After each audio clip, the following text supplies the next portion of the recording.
question. I think there are really two issues here. Is art in public space a good thing? And should we be taxing people to pay for it? They're different issues. I think public art in that sense is a great thing. There's down the hill from my home, a small city, big city, small world cafe has a variety of sculptures out on the benches in front of their front door, and it's a lot of fun to see them. In Chicago, there's a lot of public art in the public squares downtown. So I think public art is a great thing.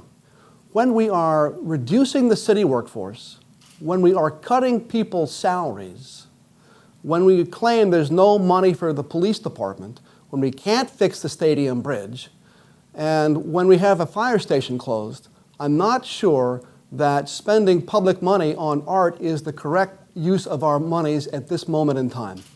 I note that in the parks, there are large numbers of park benches that are donated by people around the city. If you look, you'll see very often plaques on them. And in fact, the one that is closest to my home in Hunt Park says, "The secret to life is art," and then has the name of the person in whose memory is donated. So I'd like to see not public money right now, and I don't even think a tax on private development, because that's going to encourage people not to be here. I'd like to see us encourage private people who are looking for a way to donate something in a memorial to contribute to a public art fund. So I differentiate between public art as a good thing and what we're doing with public money right now. Okay. We will pose one more question, and then we will move to closing statements. John, the final question is presented to you first. In the August primary, we had a very vigorous city council campaign.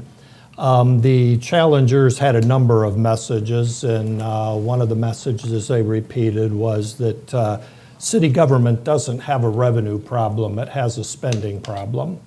And I would pose that question to you. Does city government have a revenue problem or a spending problem, or both? Well, it has a spending problem depending upon your view of what services you want from the government. If you want a lot of services from the government, those don't come for free. It may well be that we are spending money on support services and on public infrastructure that makes it hard for us to fund services at the same time. Our level of public debt has grown breathtakingly in the last 5 or 10 years. And every time we take on new debt, our ability to fund services has gone down. So if you want a high service government, you're going to either have to spend less on other things, like the infrastructure spending. For example, the new city court building, police station, that comes out of funds we could be using to provide services. If you want a lot of new infrastructure projects, you're going to have fewer services. I think raising taxes now would be a disaster for the city, both because people have reduced incomes and because it provides that much more reason for individuals and companies not to be inside the city of Ann Arbor. So I think we have to look at it for the moment as primarily an issue of spending priorities and deciding, do we want to fund the large amount of public infrastructure that might not be essential, that might possibly be optional or fun to have stuff, or do we want to fund the police department? I don't see a lot of difference between a spending problem and a revenue problem. It's a problem. And common sense would dictate if you spend more than you bring in, you got a problem. So I'm going to leave my answer to that and get back to what we talked about just on arts, because you brought up something that really stuck with me, and I apologize for going off format, but I'm going to use the rest of the time for that. You said public art is good, but you said we shouldn't tax for it. That, to me, is why we don't have arts funding in Michigan. You know, congressmen going up to Flint, Michigan and saying, hey, public art's important, and them saying, my job's important. We tax for schools, we tax for libraries, we tax for parks, we tax for just about everything that is public. And to say that public art doesn't enrich us, doesn't educate us, doesn't provide for us in much the same way as those taxed resources do, is putting art at a lower level. And we as a state have put art at a lower level than every other state in the country. And so I can understand that people don't understand a fountain or an expensive fountain, But I fundamentally disagree that when we stop comparing what art gives us to what all of these other public systems and sectors give us, we lose the point. It becomes the dressing, the spice. You know, it's all about the accoutrement, and it's not about the fundamental aspect of what it is to be an Ann Arborite. We are a creative community, and when we abandon that because times are tough, we abandon who we are. Again, I apologize for going off topic, but I'd much rather talk about that than our budget problem. Okay, and that's fine. And the two of you have been like-minded on so many issues. I think it's a benefit to the people here and the people online if there's an area where you have different philosophies to give you an opportunity to explore that. So I'm going to briefly deviate from the format and, John, give you an additional 60 seconds to address that, and then we will move on. Well, I think most of the issues, most of the problems we face in Ann Arbor are due to our pattern of uncontested general elections and many seats that don't even have contests in the primaries. I think there were 2 seats that had neither primary challengers nor general election challengers. That enables people to be removed from the voters and enables them to make decisions that they feel they want without actually responding to citizens. So I think that's an enormous problem. And I think that I admire Mr. Clark running. I wish it were in a different ward, one that didn't have, one that has no contest in it, rather than have 3 of us in this ward. I think that promoting long-term competition in general elections is really the key to turning the city around. And I think that that is something I can offer that Mr. Clark can't. I admire at one level his determination to serve only 1 term and leave, but I think we need more long-term competition than that. Okay. And to clarify, was that your closing statement or your response to what the point that Newcombe had made? I thought it was in response to the question you asked me to speak about what our differences were. Okay. All right. Thank you. Did I miss that? Well, actually, I was inviting you to talk specifically about the art issue. Yes. I have not for a second suggested that public art isn't a great thing and not important. My suggestion is that when we can't repair Stadium Bridge and we can't provide for a police force that's enough to patrol downtown and we've closed the fire station, we may need simply to look at our priorities. I don't think that gives up our soul. Public safety is the reason government exists. And to have public art funded by government isn't inherently a bad thing. I think at this moment in time, we need to look for other ways of doing this. I think the soul of Ann Arborites is not dependent upon what we spend public money on. It's dependent upon us and how we live and what we do with ourselves and the relationships and friendships and families we make. So public art is a great thing, and art in public spaces is a great thing. Ought to be no confusion about that. Whether that's the budget priority when we can't fix the bridge, we can't fund the police department, and we can't fund the fire department, I think is a valid question.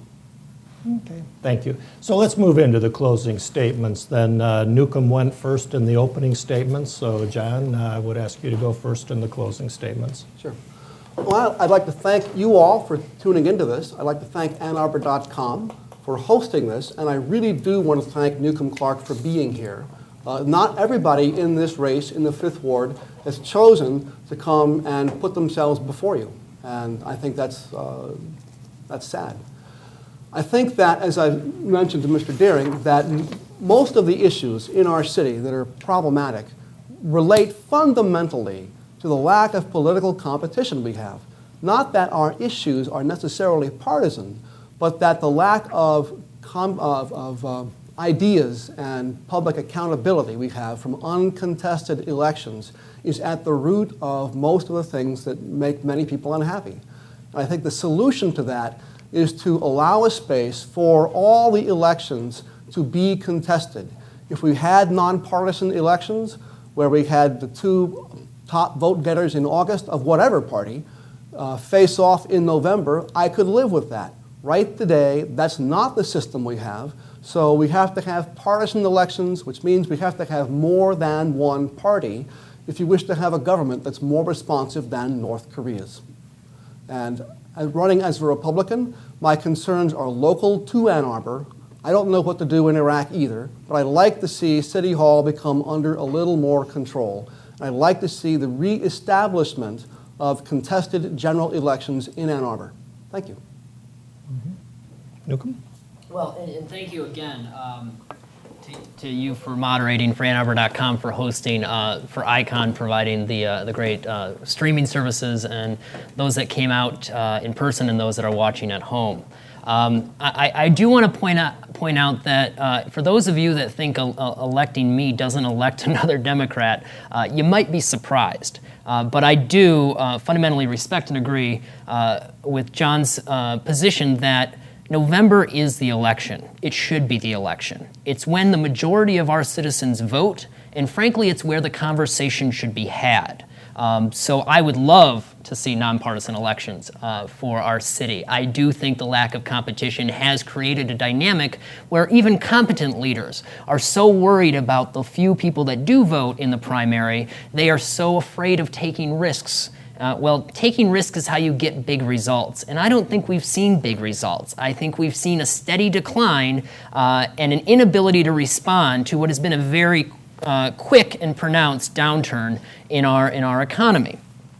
Tonight you heard us cover a lot of issues, and I really appreciate this forum. It certainly helps when people show up, because I think this, out of all of the debates, will be the opportunity where you can learn the most about us. There is another debate tomorrow. It's at the Main Street Association at 8 a.m. at Connor O'Neill's. That'll probably be more of a downtown forum.